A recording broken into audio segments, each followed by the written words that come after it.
So let's pause here for a minute. I'm going to get queued up my discussion with Danger Dave.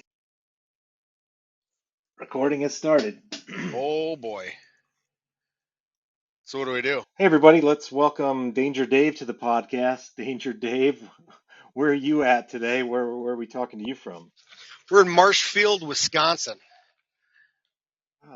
Where's Marshfield in relation to like Madison? middle of nowhere. I'm straight west of Green Bay by probably about 2 hours. Oh, okay. Right in the middle. Yeah, like up 39. That, Yep, that's the just general just direction. west of just west of 39.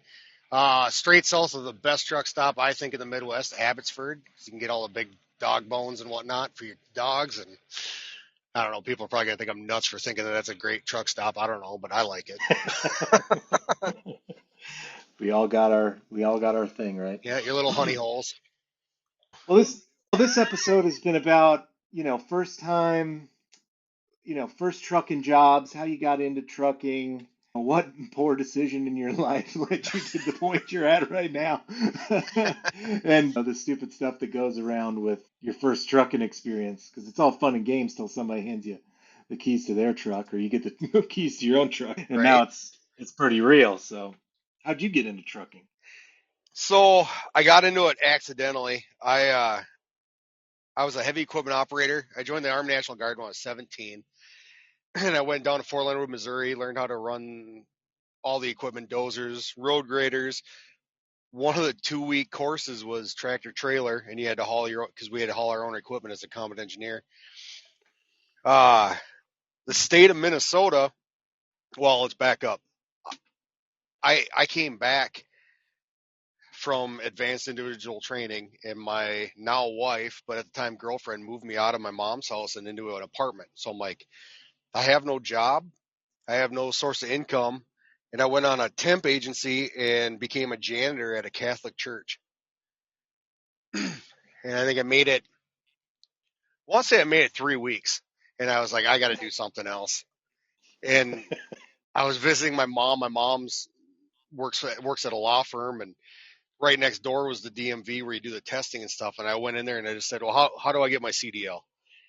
And the guy goes, well, it all starts at the computer. So I went and I took my online course and stuff like that. And he goes, you actually did really well. You didn't study or nothing? I said, no. In the Army, I had a tractor trailer school. And he goes, do you have a VMET, a verification of education and training form? And I said, I don't know what that is. He goes, Google it. He goes, I can't help you get it, but go Google it. So I did. Printed it off, brought it in there. He looked at it, stamped my CDL, and said, congratulations, you're a truck driver. It was like 30 minutes. I'm like, I don't have to do a road test or nothing. He goes, no, state of Minnesota, as long as you have a military ID or a military driver's license, you're good. So I went home and I started like Googling driving jobs, or I kind of wanted to be in construction because that's what I was doing for the National Guard and the Army. And first construction company that popped up on the Google search, I clicked it, called them. They said, yeah, come on in. And I started running dozers and stuff like that. And the owner walked up to me one day and said, hey man, you really suck at operating equipment. He goes, how about you hop into a dump truck? So I'm like, all right. So I hopped into the dump truck. They hooked up a pintle hitch flatbed trailer to the back of a dump truck, and they put a little D3 dozer on it. He said, go to the gravel pit, get a load of gravel, and then take the truck, trailer, and dozer to this job site. And I was like, okay. And I hopped in and I went, ooh, the Army only has automatics. And so I yelled at him. I looked at him. I go, hey, is reverse to the left and down or to the right and up? And he looked at me. He goes, are you shitting me? I went, no, don't worry about it. I'll figure it out. Pulled out onto a U.S. highway, pulling a dozer, and I killed it right broadside across both lanes of the U.S. highway. I think it took me, that first trip took me about an hour and a half to drive 7 miles. And I don't know. I've worked in warehouses. I've installed satellite TVs. I worked full time for the National Guard in an office, and this just seems to suck a little less than anything else I've ever done, and so it's one thing I've just kind of kept with. So then, where did you what did you do from there as far as We trucking? came up to fall, and everybody started getting laid off, and I said, "Well, what do you mean we're getting laid off?" And he goes, "Well, I don't have work for you in the wintertime." And I had a panic attack. I mean, he kind of farmed me out. I stayed as a truck driver, hauling dirt, belly dump. He farmed us out to some farmers towards fall to start hauling beets, sugar beets. And then all of a sudden it came time to lay us off. And I was like, I can't afford to be laid off. I can't. I'd never had unemployment. I didn't know. I was 18 or 19 at the time, so I didn't even understand what unemployment was. But I know I didn't save any of the money that I made all summer long, so I wasn't going to Right. make it. From there, I just started. I lived right across from a Pepsi distribution center, and turned out they were looking for a route driver, and I started hauling pop for about a year to grocery stores and convenience stores. And then beer delivery. I had a lot of beer on my route that I had to do for bars, and it was backbreaking up at 2 in the morning, fighting through snow, freezing your butt off. But I made it a year, and then I had a lot of early on. I had a lot of quit in me. You could have looked at me wrong, and I'd say, no, I'm not going to be here tomorrow. I'll see you later. But that Pepsi place, that was my probably my longest run, and I finally said, no, driving's not for me. I ended up taking a full time job with the National Guard, and we deployed in 2009, 2010 to Iraq. And when I got back, I was like, I got sent to Smyrna, Tennessee, to a training site. It was a month long to reclass. And when I drove down there with my pickup, and the entire time I'm like, I think I could do this. This could be fun. And so while I was down there, I was going through help wanted ads, and I found a truck driving job where we hauled soybean seed corn, stuff like that. And it was kind of my first little taste of regional. I tore up a lot of stuff. You know, I dropped a 53-foot dry van into a drainage ditch once. Uh, I learned the hard way that when the wintertime brakes freeze, it's not just that your truck's underpowered and you just got to shift faster and all your brakes are probably locked up and you're smoking a set of tires off the trailer. I made it. I made it about 3.5 miles before I realized that there was a fire behind me, and I got pulled over, and I had to call the boss at 3 in the morning and tell him that his trailer was on fire. And he's like, "What?" I go, "Yeah, man, it's smoking. I don't know what the hell." I got out. I'm like, "Oh, your tires are square." And he's like, "Don't move." He showed up at 3 in the morning. He's like, "You got to hit the inside of the drum, kind of like how I want to hit you in the forehead with his hammer. You got to hit the drum like that." So then he gets me freed up and he gets me turned around. He goes, "Meet me at the tire store." And as I'm turning into the tire store, I forgot I had a headache rack on with the dry van. I snapped the airlines off the back and got broadside across the U.S. highway again, and dead in the water because I can't move now because it just blew my glad hand right off the back of my trailer or the front of my trailer. I got to tell you, he had a lot of patience with me. You know, he, Right. that same guy, he goes, "All right, we're going to have you preload a hopper bottom. And then in the morning you take off and you bring it about 3.5 hours down the road." And I made it the full 3.5 hours, got over the jump auger, opened up the hopper, and nothing came out. And my dumb ass, I'm like, "Oh, the soybean seeds are frozen up in there." So I crawl underneath there. No, it's an empty trailer. I grabbed the wrong trailer, and I call the guy. I'm like, "Man, you're not going to believe what I just did." He goes, "I didn't at first, but you know, I realized real quick you are that dumb." I'm like, "Oh God." I go, what do we do?" He goes, "You come home." And I go, "Well, what do you want me to do tomorrow?" "I don't know if I got anything for you to do tomorrow, man." But he realized I was a moron, and he took me under his wing, and pretty much everywhere I went, he went, and I spent I don't know how many hours in his passenger seat at the end of the night, showing me how to do the logbook the right way, and then showing me the real way to do the paper logbook, and it kind of all flowered from there. Moved on to hauling pneumatic tank, and that's in the wintertime. Instead of laying me off, they put me under RGN, and I started doing oversized stuff, and I kind of fell in love with the oversized, and been doing this for about 13 years now. 13, 14 years I've been doing double drop. Wow. Yeah, I mean, listen, trucking's gonna have its moments, right? Like you're gonna, You still like have you them. hang around long. Yeah, I mean, 15 years but into it, you do something every once in a while, you're like, oh. The big thing is when you learn that you screwed up, you learn from that mistake and you do not repeat it again.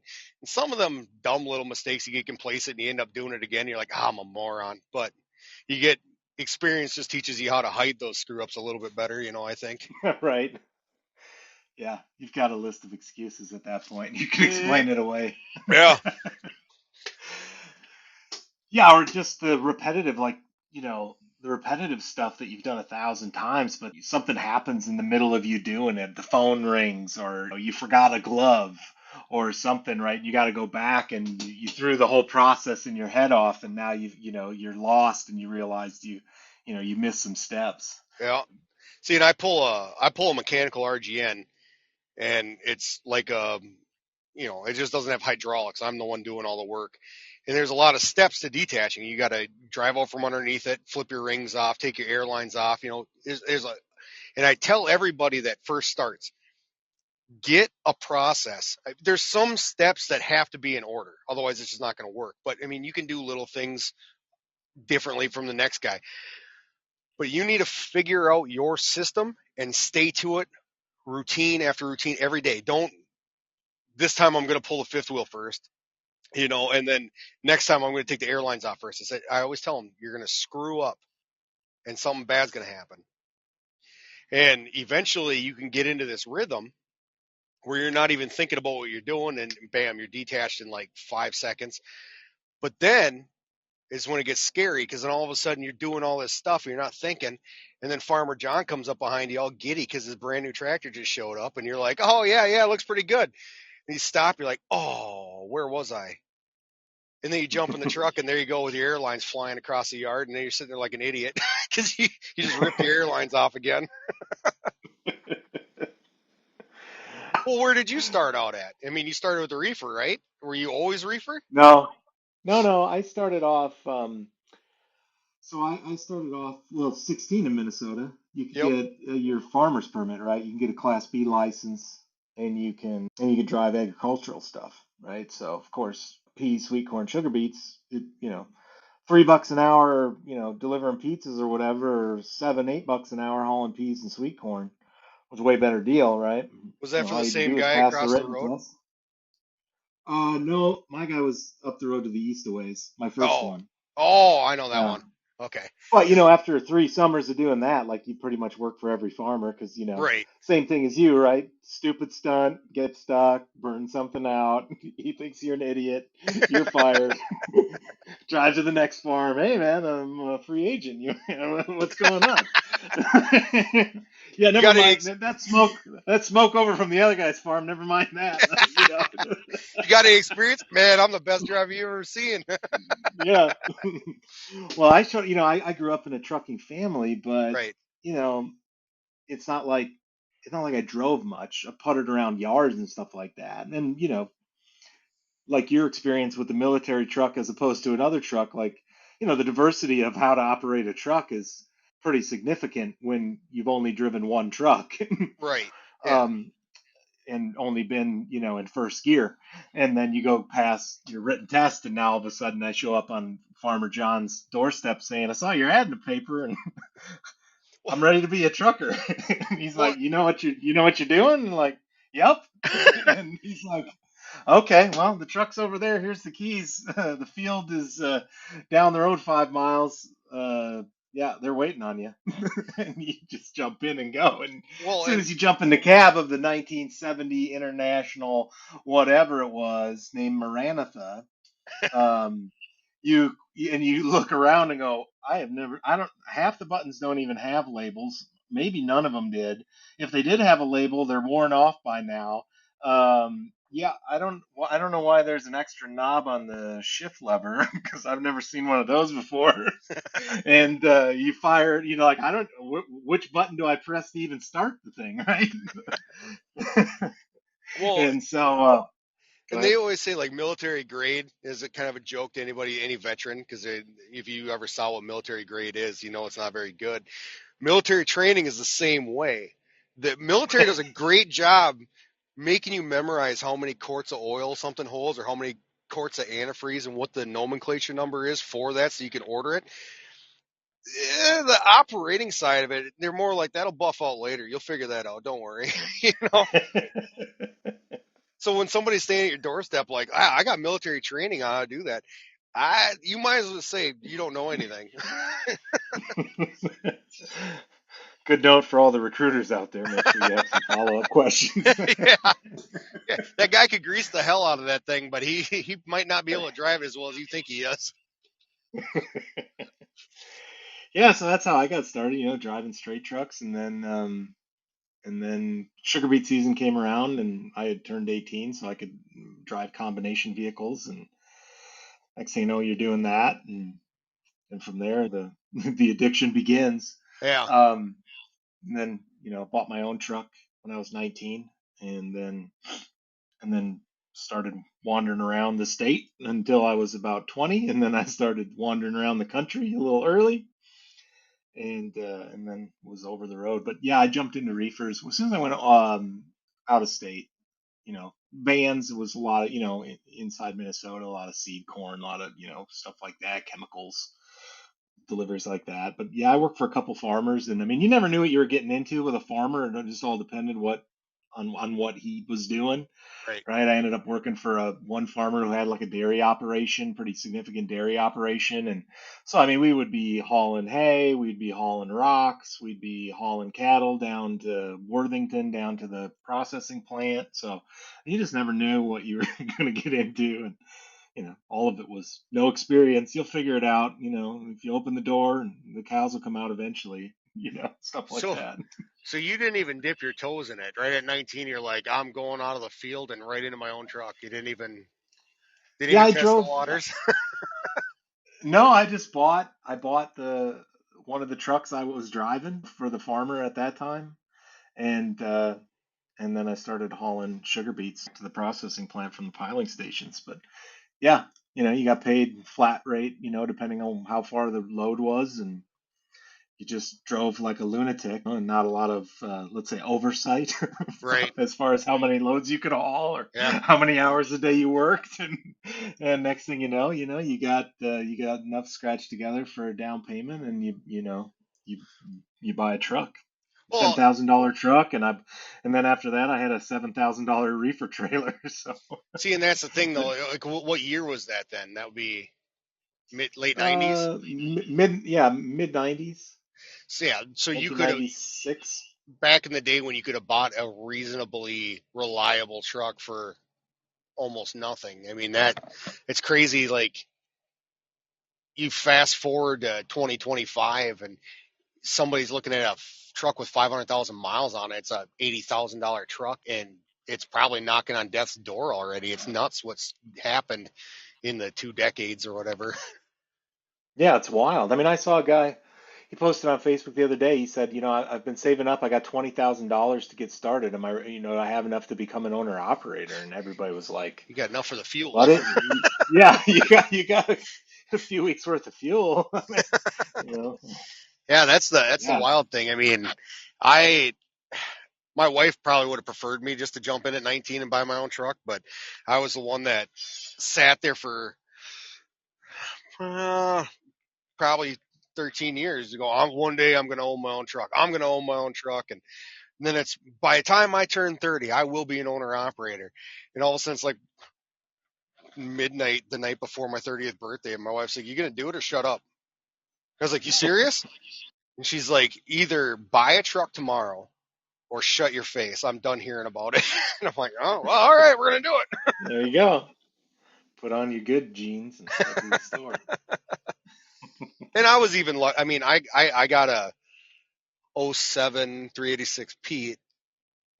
It looked respectable, but I mean, there was nothing impressive about it. It was a 10-speed transmission, and it did the job. But I was able to get it for, I think it was like 20.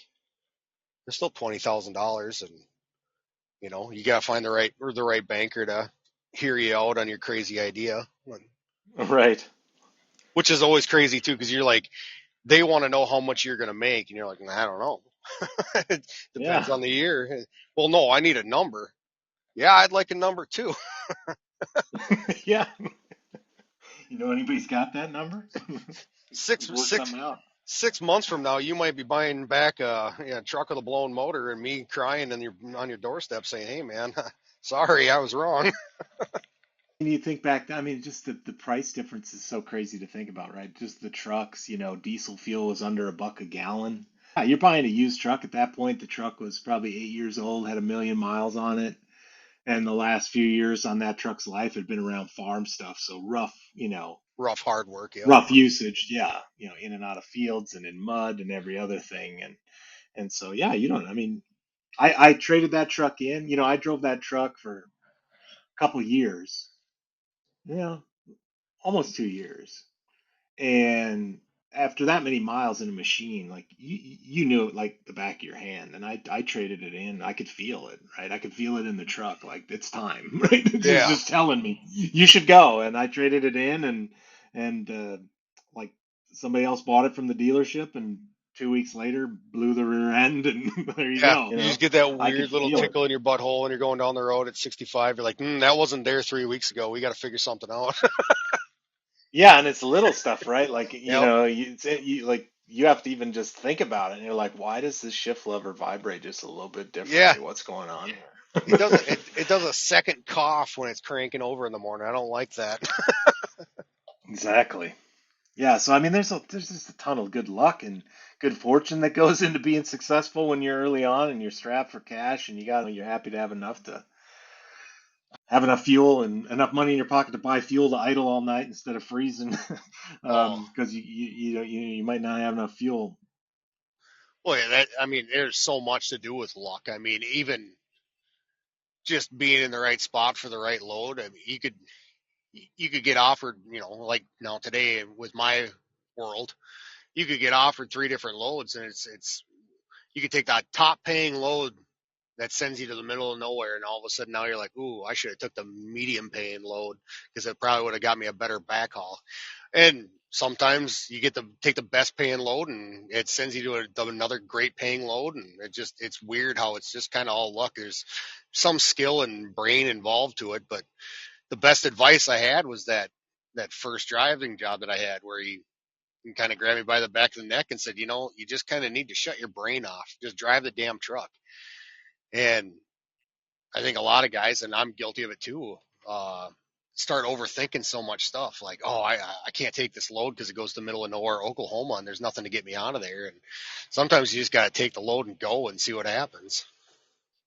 Yeah, that's what I missed about the early days when I went over the road was just we were the guy running, he had about 10, 11, maybe 12 trucks. And during the winter time when there's no agricultural stuff, you'd go run over the road, and we just wandered, right? He'd get a fax in the morning of a bunch of loads, like 7 pages of loads, and I'm not that you old. highlight which state, where do I got drivers, and then you'd call them up with a payphone, and you're like, what are we doing next, boss? Like, you just wander around. Next thing you know, you're in the middle of nowhere, and just wandered. After a while, then it becomes a little more about the money, right? You're just Yeah, you get it, or it's something that you like to do, right? Like I ran a lot of East Coast, Midwest to East Coast. I tried the West Coast a couple times, didn't like it. It's too far. I like the East Coast. You can screw around for, it's usually let's say you load on Monday, deliver on Wednesday, back on Friday right, type turn, so you can, back then before ELDs got involved, you could work hard on the first day, or you could work hard on the second day, or you could spread it out over 2 days. right. When do you want to work and how hard do you want to work at it, right? And California was too much. It's like, man, I gotta work both days, And or that's it's going to be Thursday. It's going to be load on Monday. You know, delivering California on Thursday, and then you're back delivering in minute. It never felt clean to me, right? It's like these trips just take a little too long. I gotta go back to the East Coast. Well, and that's the funny thing too is, I mean, I I do a lot to the Port of Baltimore, and I prefer the Port of Baltimore, and it's just the preferences with drivers and what they do and what they don't do, and you can find half of people that will turn their nose to you and go, "You go to Baltimore all the time? Why would you do that?" Like I want to go, I want to go out to Oregon and Washington State. I'd rather go out that way. And to me, I've been burned every time I go out to Oregon or Washington State. I always look at the reload and like you said, the timing. I could leave Sunday morning and be back Friday afternoon going out to Baltimore and have one hell of a week. And some guys just prefer the West or California, you know.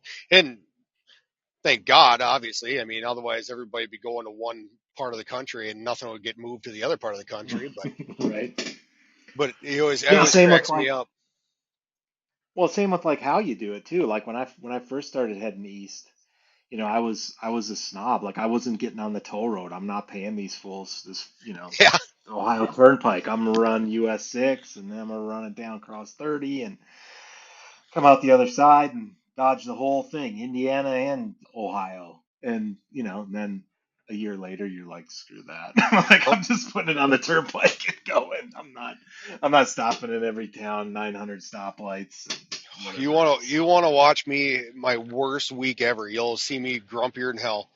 Because when I got to take 20 all the way across through to Fort Wayne to Indiana and to miss all the toll roads because you're oversized. By the time I get unloaded and I get a legal load or something coming home, I'm take my money. I'm on that toll road and I'm not getting off until I run out of the toll. You know, it's Yep. yeah. I there's so many people are like, oh, such nice scenery when you take the two lanes and the back roads and stuff like that. All I picture is stupid little towns that I got to kick my cruise off for. I'd rather just get on the interstate and lock my cruise and not think for a day and a half. Right. Yeah, I mean, if there's one thing to get, and part of the reason for having these conversations about how people got into trucking and some of this is, you know, there's a million ways to do this thing. Oh yeah, You just got to play around and figure out what thing does it for you, right. and realize, you know what, you may think, you may be the guy today who says, you know what, I just love going to the East Coast. I love going to Jersey. In your case, Baltimore. And you know what? A year from now, you could be like, I hate this. I never want to see Jersey again. I'm going to California. Like, Yep. it's okay to change your mind. Right. It's okay to get sick of some of this stuff and try something different. That's what I like about what I do. I mean, I can get on a steady diet of one thing, and then all of a sudden, you know what? We're going to Nebraska to switch things up. See what Nebraska or Texas or I mean, right now the economy is so wonky. You're kind of taking what you can get, but you know, it's nice to be able to just go. I'm going to go west a little bit, or I'm not. I'm going to go. Stay in Tornado Alley this week. That's to me. I see the upside to having like a dedicated run. Where you run the same thing every day, every week, every year. But I don't know if I could do that. I don't have that mindset to just. I'd like the idea going. I need to leave at 8 a.m. I can get to here. I can get to there, and I'm unloading, and then do it in reverse. It's the same thing. There's a plus side to the steady or the repetitiveness, but I'd get bored way too fast. I don't know. Yeah, there's something about the chaos that kind of keeps it interesting, right? Yeah, Well, man, I appreciate you jumping on the podcast with us. Great yeah, to hear from you. And yeah, don't be a stranger. We'll catch you on the flip side at some point and get you back on here and talk about a different topic. sounds good. All right. Well, I'm sure we'll be hearing more from Danger Dave throughout the story of this podcast. There is a choice we have to make here, which is like, if you don't reach out to me and join the podcast, then I'm just going to bring Danger Dave back because he entertains me and he's got funny stories. So if you get tired of Danger Dave, call us and you can be on the podcast.